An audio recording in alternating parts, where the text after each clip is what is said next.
ओम शांति। अॼु जी मुले तारीख़ 27/1/2024। मीठा मीठा बाप दादा चवनि था, मीठे मीठे ॿार रूहानी सर्जन तव्हांखे ज्ञान योग जी फर्स्ट क्लास वंडरफुल खुराक खाराईंदो आहे। इहे ई रूहानी खुराक हिक ॿ खे खिलाईंदे सभिनि जी ख़ातिरी कंदा रहो। प्रश्न: विश्व जो राज्य भाग्य वठण लाइ कहिड़ी हिकु महिनत करो, पकी पकी आदत विझो। उत्तर आहे ज्ञान जूं टियों नेत्र सां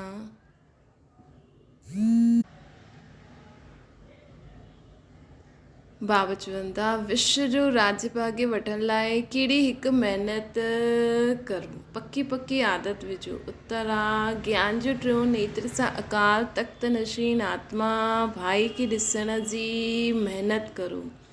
भाव आहे सम्झी सभिनि खे ज्ञान ॾियो। पहिरियों ख़ुदि खे आत्मा सम्झो, पोइ भाइयनि खे सम्झायो।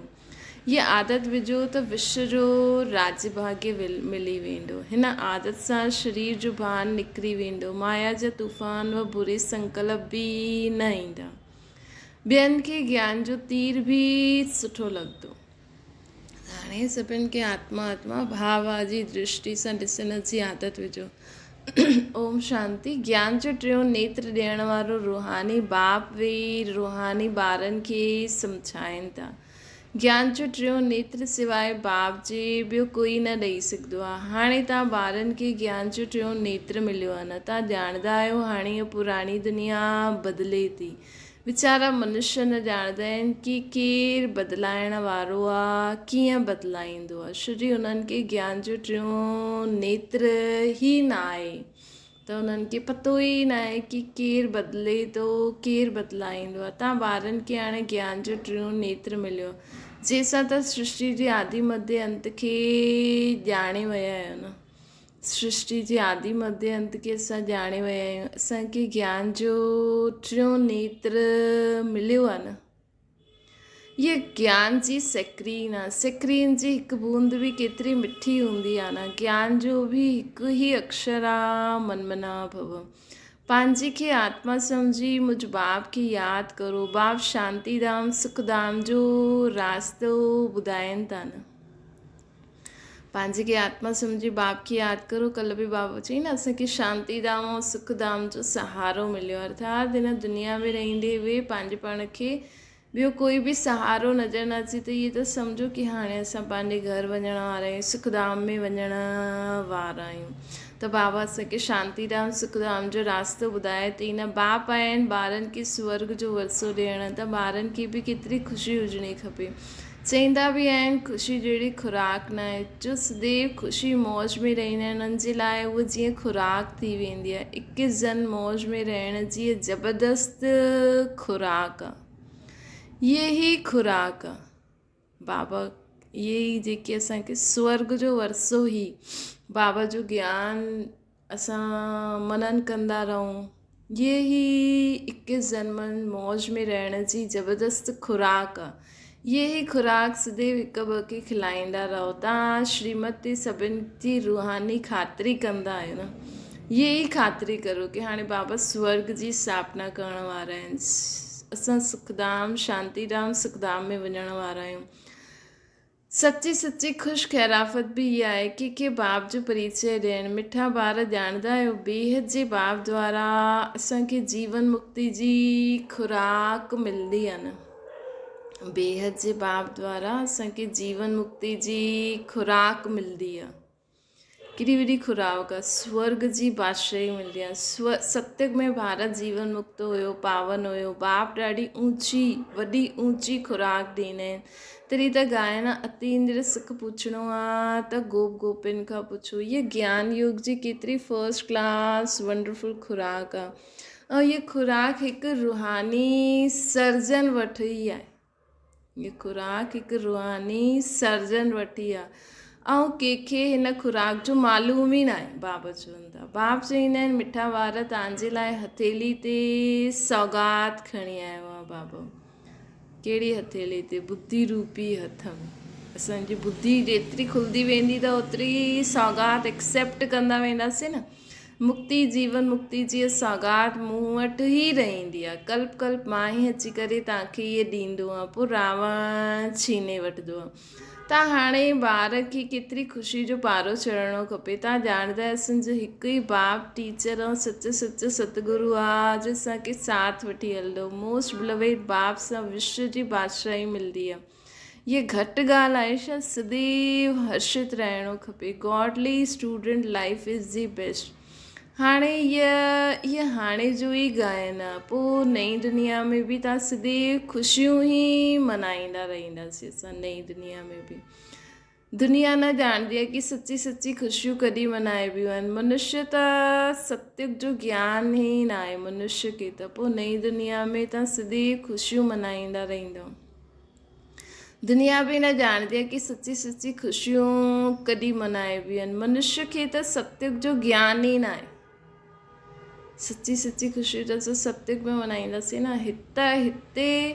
हिते उहो उन्हनि खे त ज्ञान ई न आहे सत्युग जो, त हिते ई मल्हाईंदा रहंदा आहिनि। परंतु हिन पुराणी तमो प्रधान दुनिया में ख़ुशी किथां आई? हिते त त्राई त्राई कंदा रहंदा आहिनि। केतिरी दुख जी दुनिया आहे न। बाप त ॿारनि खे केतिरो सहज रास्तो ॿुधाईंदा आहिनि। गृहस्थ व्यवहार में रहंदे कमल फूल समान रहो।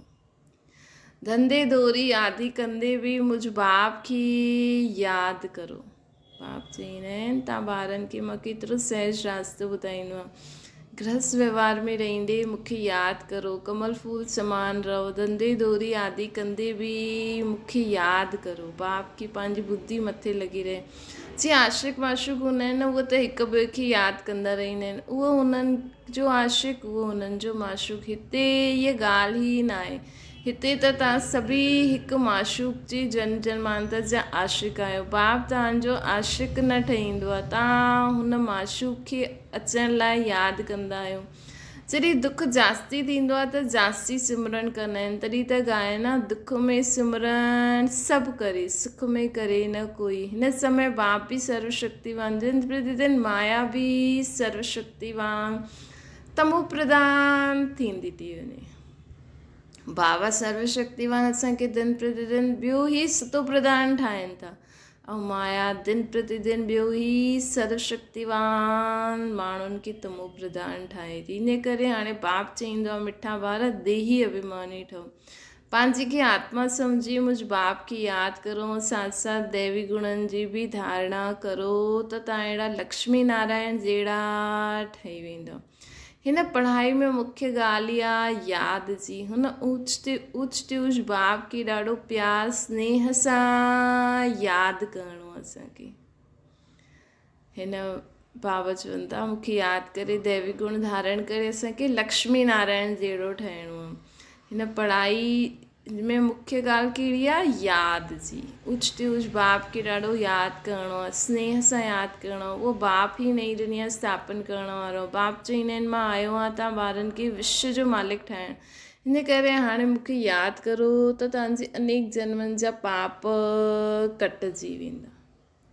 त हाणे बाबा खे यादि करो त अनेक जन्मनि जा पाप कटिजी वेंदा। प्रत्येक पावन बाप खे ई सॾु कंदा आहिनि।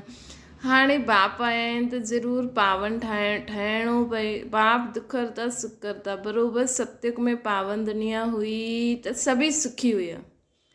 हाणे बाप चईंदो आहे ॿार शांतिधाम सुखधाम खे यादि करो। हाणे इहो संगम युग आहे। थी वई आहे तव्हांखे हिन पार खां हुन पार वठी थो हले न। बाबा हाणे हिन संगम युग ते आहियूं, पोइ असां शांतिधाम में वेंदासीं, पोइ असां सुखधाम में वेंदासीं। थी वई आहे असांखे हिन पार खां हुन पार वठी थो वञे वाया शांतिधाम। नैया कोई हिकु जी न आहे, सॼी दुनिया जीअं हिकु वॾो जहाज़ आहे, हुनखे पार वठी हलणो आहे। लेकिन वाया शांतिधाम हलंदासीं। पहिरियों हिते दुखधाम में आहियूं, हाणे संगम युग ते आहियूं असां, पोइ असां शांतिधाम में वेंदासीं, पोइ असां सुखधाम में ईंदासीं। त इहे जीवन रूपी नैया आहे न, पूरी दुनिया जीअं हिकु वॾो जहाज़ आहे। हिन पूरे जहाज़ खे बाबा हिन कलयुग पतित दुनिया मां ख़तमु कराए हिकु स्वर्ग ठाहिण वारो।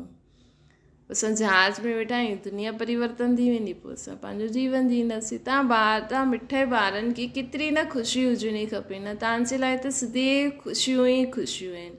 बेहद जो बाप असांखे पढ़ाए थो, वाह, इहे त कॾहिं न ॿुधियो हुयो, न पढ़ियो। भॻवान वाचे मां तव्हांखे राजयोग सिखलायां थो, तव्हां रूहानी ॿारनि खे राजयोग सिखलायां थो, त पूरी रीति सिखणो खपे, धारणा करणी खपे न, पूरी रीति पढ़णो खपे।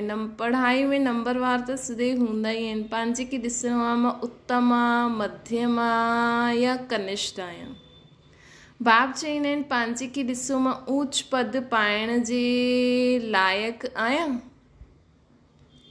रूहानी सर्विस कंदो आहे। छो जी बाप चवंदा आहिनि ॿार सर्विसेबल ठहो, मूंखे फॉलो करो, बाप दादा खे फॉलो, ब्रह्मा बाबा खे फॉलो करो। मां आयो ई आहियां सर्विस जे लाइ, रोज़ु सर्विस कंदो आहे। ॾिसो शिव बाबा बि त निराकार हूंदे हुए बि हिते कर्म क्षेत्र में चरित्र करे करे ॾेखारिया अथई न, त उहो करिणो खपे न। बाबा बि रोज़ु सर्विस करणु ईंदा आहिनि हिते, इन करे ई त इहे रथ वरितो आहे। हिन जो रथ बीमार पइजी वञे त मां हिन में वेही मुरली लिखंदो आहे, मुख सां न ॻाल्हाए सघे त मां लिखी ॾींदो आहे, ताकी ॿारनि जे लाइ मुरली मिस न थिए। त मां बि सर्विस ते आहियां न, इहा रूहानी सर्विस आहे। बाबा रूहनि जी सर्विस करणु हिते ईंदा आहिनि। बाप मीठे मीठे ॿारनि खे सम्झाईंदा आहिनि, ॿार तव्हां बि बाप जी सर्विस में लॻी वञो, ऑन गॉड फादरली सर्विस। सॼे विश्व जो मालिक बाप ई तव्हांखे विश्व जो मालिक ठाहिण आया आहिनि। बाबा जो स्वयं ख़ुदि सॼे विश्व जो मालिक आहिनि, उहे असांखे बि पूरे विश्व जा मालिक ठाहिणा आहिनि। जो सुठो पुरुषार्थ कंदो उनखे महावीर चइबो आहे, जो सुठो पुरुषार्थ कंदो आहे उनखे महावीर चवंदा आहिनि। ॾिसबो आहे केरु महावीर आहे, जो बाप जे डायरेक्शन ते हलंदा आहिनि। बाप जो फरमान आहे पंहिंजे खे आत्मा सम्झी भाव आहे की ॾिसो, हिन शरीर खे भुलिजी वञो। बाबा हिन शरीरनि खे न ॾिसंदा आहिनि, बाप चवंदा आहिनि मां आत्माउनि खे ॾिसंदो आहियां। बाक़ी इहे त ज्ञान आहे की आत्मा हिन शरीर बग़ैर ॻाल्हाए न सघे। मां बि हिन शरीर में आयो आहियां, लोन वरितो आहे, शरीर सां गॾु ई आत्मा पढ़ंदी आहे न। बाबा जी बैठक हिते आहे, ये अकाल तख्त आहे। आत्मा अकाल मूर्त आहे न, आत्मा कॾहिं नंढी वॾी न थींदी आहे, शरीर नंढो वॾो थींदो आहे। जो बि आत्मायूं आहिनि उन सभिनि जो तख्त इहा भ्रुकुटी जे विच में आहे। शरीर त सभिनि जा भिन्न भिन्न हूंदा आहिनि। कंहिंजो अकाल तख्त पुरुष जो आहे त कंहिंजो अकाल तख्त स्त्री जो आहे। बाबा त सभिनि आत्माउनि खे ॾिसंदा आहिनि कि हिननि आत्माउनि में केतिरी धारण करण जी शक्ति आहे, केतिरो सभु कुझु भुलिजी करे मूंखे यादि करण जी शक्ति आहे। महावीर केतिरा ठहिया आहिनि, केतिरी धारणा थींदी आहे। बाबा चवंदा आहिनि कंहिंजो अकाल तख्त ॿार जो आहे। बाप वेही ॿारनि खे रूहानी ड्रिल सिखलाईंदा आहिनि। जॾहिं कोई सां ॻाल्हियूं ॻाल्हायो त पहिरियों पंहिंजे खे आत्मा सम्झो, असां आत्मा फलाणे भाई सां ॻाल्हि था करूं। बाप जो पैगाम ॾींदा आहियूं कि शिव बाबा खे यादि करो। बाप जो पैगाम ॾींदा आहिनि कि शिव बाबा खे यादि करो।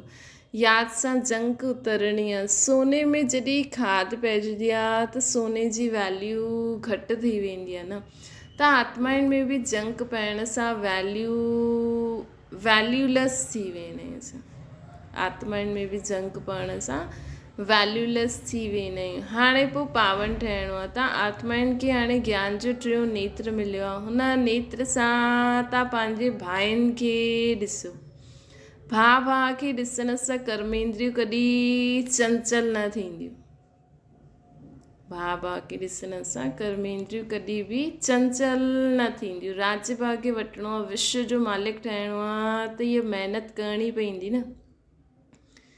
एॾी विश्व जी आत्माउनि खे भाउ जी दृष्टि सां ॾिसणो। भाउ सम्झी सभिनि खे ज्ञान ॾियो त पोइ इहा आदत पकी थी वेंदी। सचा ब्रदर्स त तव्हां सभी आहियो। बाप बि मथां खां आयो आहे, तव्हां बि मथां खां आहियो। बाप ॿारनि सहित सर्विस कंदा आहिनि। सर्विस करण जी बाप हिमत ॾींदा आहिनि। हिम्मते मर्दा त हीअ मददे बाप। ये प्रैक्टिस करणी आहे। मां आत्मा भाउ खे पढ़ायां थी। मां आत्मा इन सभिनि भाइनि खे, आत्मा भाइनि खे बाबा जो पैगाम थी पहुचायां। मुंहिंजी आत्मा में एतिरी लाइट निकिरे कि सभिनि आत्माउनि खे बाप जो पैगाम मिली थो वञे। सभी आत्माएं शुद्ध थी रही वञनि, सभी आत्माएं बाप खे पहचाननि थियूं, सभी आत्माएं बाप खे बाप जे घर में यादि थी करनि। त इहे असांखे ईअं संकल्प करिणो आहे, इहा आदत विझणी खपे असांखे। आत्मा पढ़दी आहे, इनखे स्पिरिचुअल नॉलेज चइबो आहे न, जो रूहानी बाप सां ई मिलंदी आहे। संगम ते ई बाप अची करे नॉलेज ॾींदो आहे कि पंहिंजे खे आत्मा सम्झो। तव्हां नंगा अर्थात अशरीरी आया आहियो, पोइ हिते शरीर धारण करे 84 जन्मनि जो पाठ वॼायो, हाणे वरी वापसि हलणो आहे न। इन करे पंहिंजे खे आत्मा सम्झी बाबा जी दृष्टि सां ॾिसणो आहे। ये महिनत करणी आहे, पंहिंजी महिनत करणी आहे। ॿिए में असांजो छा थो वञे? चैरिटी बिगिन्स एट होम, अर्थात पहिरियों ख़ुदि खे आत्मा सम्झी पोइ भाइनि खे सम्झायो त सुठी रीति तीर लॻंदो।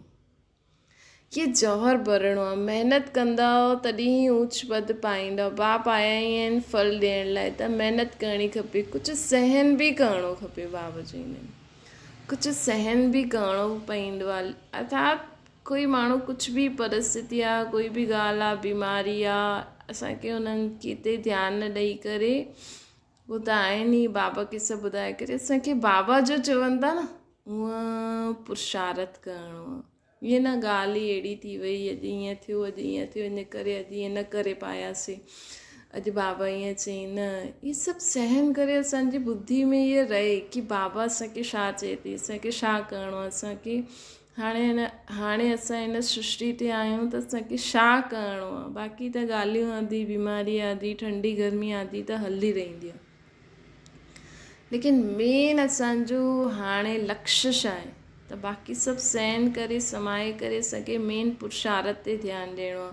कोई उल्टी सुल्टी ॻाल्हि चए त तव्हां चुप रहो, तव्हां चुप रहंदव त ॿियो छा कंदो? ताली 2 हथ सां बजंदी आहे न, हिकु मुख सां ताली वॼाए, ॿियो चुप थियो त उहो आपे ई चुप थी वेंदो। ताली सां ताली वॼण सां आवाज़ु थींदी आहे न। ॿारनि खे त हिक ॿ जो कल्याण करिणो आहे। बाप सम्झाईंदा आहिनि ॿार सदैव ख़ुशी में रहणो आहे। बाप सम्झाईंदा आहिनि सदैव ख़ुशी में रहणो आहे। मनमना अगरि सदैव ख़ुशी में रहणो आहे त मनमना भव। पंहिंजे खे आत्मा सम्झी बाप खे यादि करो, भाइनि तरफ़ ॾिसो, भाइनि खे ई नॉलेज ॾियो। योग कराईंदा आहियो त पंहिंजे खे आत्मा सम्झी भाइनि खे ॾिसंदा रहंदा त सर्विस सुठी थींदी वेंदी। बाबा चए थी भाइनि खे सम्झायो, भाई सभी बाप खां वरसो वठंदा आहिनि। इहे रूहानी नॉलेज हिकु ई बार तव्हां ब्रह्मण ॿारनि खे मिलंदी आहे। तव्हां ब्रह्मण ई पोइ देवता ठहिण वारा आहियो। हिन संगम युग खे थोरी छॾंदासीं, न त पार कीअं थींदासीं, कूदंदासीं थोरी। इहे वंडरफुल संगम युग आहे। त ॿारनि खे रूहानी यात्रा ते रहण जी आदत विझणी आहे। तव्हांजे ई फ़ाइदे जी ॻाल्हि आहे न। बाप जी शिक्षा भाइनि खे ॾियणी आहे। जेकी बाप जी शिक्षा आहे उहा असांखे भाइनि खे, आत्मा भाइनि खे ॾियणी आहे। बाप चवनि था मां तव्हां आत्माउनि खे ज्ञान थी ॾियां। आत्मा खे ई ॾिसंदो आहे। मनुष्य सां ॻाल्हि कंदा आहिनि त हुनजे मुंहं खे ॾिसंदा आहिनि। तव्हां आत्मा सां ॻाल्हाईंदा आहियो त आत्मा खे ई ॾिसणो खपे न।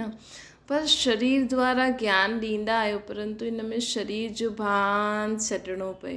इहे यादि रखो, मां आत्मा ऐं न आत्मा भाइनि सां ॻाल्हायां थी, हिननि खे ज्ञान थी ॾियां।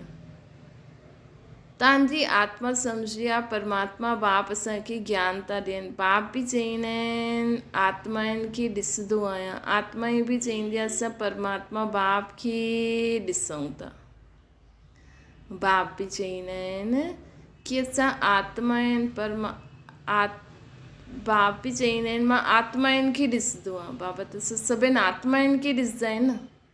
बाबा चईंदा आहिनि न मां तव्हांजे शरीर खे न ॾिसंदो आहे। जेकी आत्मा शुद्ध थींदी वेंदी आहे, जेकी आत्मा बाबा खे दिलि सां यादि कंदी आहे त हुनजी कशिश थींदी आहे न। त पहिरियों उहा आत्माऊं बाबा जे साम्हूं ईंदियूं आहिनि, पोइ उन्हनि खां पोइ नंबरवार एॾी सारी आत्माऊं ईंदियूं आहिनि। त बाप चईंदा आहिनि मां बि तव्हां आत्माउनि खे ॾिसंदो आहे, मां तव्हां आत्माउनि सां ई ॻाल्हाईंदो आहे। असां परम धाम परमात्मा बाप खे ॾिसंदा रहूं, उन्हनि सां नॉलेज वठूं था। हिन खे चइबो आहे स्पिरिचुअल ज्ञान जी लेन देन। हिन खे चइबो आहे स्पिरिचुअल ज्ञान जी लेन देन। आत्मा जी आत्मा सां गॾु, आत्मा जी आत्मा सां गॾु जो लेन देन थींदी आहे, हिन खे चइबो आहे स्पिरिचुअल ज्ञान जी लेन देन। आत्मा में ही ज्ञान आहे, आत्मा खे ही ज्ञान ॾियणो आहे न। इहे बि जीअं जौहर आहे, आत्मा में ही ज्ञान आहे, आत्मा खे ही ज्ञान ॾियणो आहे। त असांखे सभु कंहिंजी शिकिल न ॾिसो, असां सभिनि आत्माउनि खे ज्ञान था ॾियूं। तव्हांजे ज्ञान में इहो जौहर भरिजी वेंदो त कंहिंखे बि सम्झाइण सां तीर लॻी वेंदो। बाप चईंदा आहिनि इहा प्रैक्टिस करे करे ॾिसो, तीर लॻंदो आहे या न। इहा नई आदत विझणी खपे, त पोइ शरीर जो भान निकिरी वेंदो। माया जा तूफ़ान घटि ईंदा, बुरा संकल्प न ईंदा, क्रिमिनल आई बि न रहंदी। असां आत्माउनि 84 जन्मनि जो चकर लॻाए, इहे नाटक हाणे पूरो थींदो आहे। हाणे बाबा जी यादि में रहणो आहे। यादि सां ई सितो प्रधान ठही वेंदो, सितो प्रधान दुनिया जा मालिक ठही वेंदो। केतिरी सहज ॻाल्हि आहे न। बाप ॼाणंदा आहिनि ॿारनि खे शिक्षा ॾियण बि मुंहिंजो पार्ट आहे। कोई नई ॻाल्हि न आहे। हर 5000 वर्ष पोइ असांखे अचिणो ई पवंदो आहे। मां बंदायमान आहियां, बाबा चईंदा आहिनि मां बंदायमान आहियां। ॿारनि खे वेही सम्झाईंदो आहे, मिठा ॿार रूहानी यादि जी यात्रा में रहो त अंत मते सुगति थी वेंदी। ये अंतकाल आहे न, मामेकम यादि करो त तव्हांजी सदगति थी वेंदी। ये देही अभिमानी ठहिण जी शिक्षा हिकु ई बार तव्हां ॿारनि खे मिलंदी आहे। बाक़ी त कंहिं युग में असांखे इहा नॉलेज न मिलंदी न। कॾहिं कोई ॻाल्हि कॾहिं कोई ॿुधाए ई न सघे। इहा केतिरी वंडरफुल ज्ञान आहे। बाबा वंडरफुल त बाबा जो ज्ञान बि वंडरफुल। कॾहिं कोई असांखे अहिड़ो ज्ञान ॿुधाए ई न सघे। सभई हाणे वापसि हलणो आहे, इन करे बाप चईंदा आहिनि मिठा ॿार इहे प्रैक्टिस करो। कि असां सभु आत्मायूं आहिनि, पंहिंजे खे आत्मा सम्झी आत्मा खे ज्ञान ॾियो। टियों नेत्र सां भाव आहे कि ॾिसणो आहे। इहा महिनत आहे न। अच्छा मीठे मीठे सिकिल ते ॿारनि प्रति माता पिता बाप दादा जो यादि प्यार ऐं गुड मॉर्निंग। रूहानी बाप जी सभिनि रूहानी ॿारनि खे नमस्ते। असांजी बि रूहानी माता पिता बाप दादा खे यादि प्यार गुड मॉर्निंग ऐं नमस्ते। धारणा जे लाइ मुख्य सार, जीअं बाप ॿारनि जी रूहानी सर्विस करणु आयो आहे, ईअं ई बाप खे फॉलो करे रूहानी सर्विस करणी आहे। बाप जे डायरेक्शन ते हली ख़ुशी जी खुराक खाइणी ऐं खाराइणी आहे। ॿियो आहे कोई उल्टी सुल्टी ॻाल्हि चए त चुप रहणो आहे। मुख जी ताली न वॼाइणी आहे। कोई उल्टी सुल्टी ॻाल्हि चए त चुप रहणो आहे। मुख जी ताली न वॼाइणी आहे असांखे। कोई बि दुनिया में माण्हू कोई बि उल्टी सुल्टी ॻाल्हि चए त तव्हां चुप रहो, सहन करो, बाबा खे यादि करो। हुननि जे कुझु चइण सां सभु थी थोरी वेंदासीं कोई। बाबा चवनि था वरदान आहे दृढ़ता जी शक्ति सां मन बुद्धि खे सीट ते सेट करण वारा सहज योगी ठहो। ॿारनि खे बाप सां प्यार आहे, इन करे यादि में शक्तिशाली थी वेहणो आहे, हलणो आहे, सेवा करण जो अटेंशन ॾाढो ॾियणो आहे। लेकिन मन में अगरि पूरो कंट्रोल न आहे, मन ऑर्डर में न आहे त थोरो टाइम सुठो वेही न आहिनि, पोइ हिलणु डुलणु शुरू करे छॾंदा आहिनि। कॾहिं सेट थी वेंदा आहिनि, कॾहिं अपसेट थी वेंदा आहिनि। लेकिन एकाग्रता जी व दृढ़ता जी शक्ति एकाग्रता जी ऐं दृढ़ता जी शक्ति सां मन बुद्धि खे हिकु स्थिति जी सीट ते सेट करे ॾियो त सहज योगी ठही वेंदो। मन बुद्धि एकाग्रता जी ऐं दृढ़ता जी शक्ति सां मन बुद्धि खे हिकु स्थिति जी सीट ते सेट करे ॾियो त सहज योगी थी वेंदासीं। स्लोगन आहे जो बि शक्तियूं आहिनि उन्हनि खे समय ते यूज़ करो त ॾाढा सुठा सुठा अनुभव थींदा रहंदा। जो बि शक्तियूं आहिनि असां में बाबा जो असां बाबा चईंदा न जनम सां ई मां ॿारनि खे पूरो वरसो ॾेई छॾियो आहे। सिर्फ़ु ॿार यूज़ करनि त जो बि शक्तियूं आहिनि उन्हनि खे समय ते यूज़ करो त ॾाढा सुठा सुठा अनुभव थींदा। अव्यक्त साइलेंस द्वारा डबल लाइट फ़रिश्ते स्थिति जो अनुभव करो। हाणे हर हिकु ब्रह्मण ब्रह्मा बाप समान चैतन्य चित्र ठहे, लाइट माइट हाउस जी झांकी ठहे, संकल्प शक्ति ऐं साइलेंस जो भाषण तैयार करे कर्माती डबल लाइट फ़रिश्ते स्टेज ते वरदानी मुहूर्त जो पाठ वॼाए। हाणे मुख सां भाषण न करिणो आहे, इहे एॾा चित्र न ठाहिणा आहिनि। बाबा चईंदा आहिनि न असां ई हलंदो फिरंदो म्यूज़ियम ठही वञूं। ये जेका भी झांकियूं आदि ठाहींदा आहिनि इन जी जॻह ते ख़ुदि ई लाइट माइट हाउस ठही झांकी ठही वञो। मुख सां भाषण ॾियण जे बदिले संकल्प ऐं साइलेंस जो भाषण करो। डबल लाइट तैयार करे कर्माती डबल लाइट फ़रिश्ते स्टेज ते वरदानी मुहूर्त जो पाठ वॼायो, तॾहिं संपूर्णता समीप ईंदी। हुन कर्माती स्टेज जे आधार ते जंहिंजे प्रति जो संकल्प कंदो हुन वटि उहो संकल्प अवश्य ई पहुचंदो। त असां पूरी विश्व जी आत्माउनि जे लाइ संकल्प करूं, संकल्प ऐं साइलेंस जी शक्ति सां। कल्ह बाबा चई न मन सां सेवा करण लाइ स्थिति ॾाढी सुठी हुजणी खपे। वाणी सेवा त असां बिना स्थिति सुठी हूंदे बि करे सघंदा आहियूं, लेकिन मन सां सेवा अर्थात मन बुद्धि खे हिकु स्थिति ते सीट करे एकाग्रता ऐं दृढ़ता जी शक्ति से मन बुद्धि खे हिकु स्थिति ते सेट करे मन खे पंहिंजे कंट्रोल में रखी संकल्प करो। बुद्धि बुद्धि में बाबा जी याद संकल्प करो। सभी आत्माऊं बाबा का वरसो थी वठनि, सभी आत्माऊं बाबा के पहचाने करे बाबा के परम धाम में याद थी करनि। ये तॾहिं असां जंहिंजे प्रति जो संकल्प कंदासीं न उहो उन्हनि वटि पहुची वेंदो। ओम शांति। बाबा की याद करो,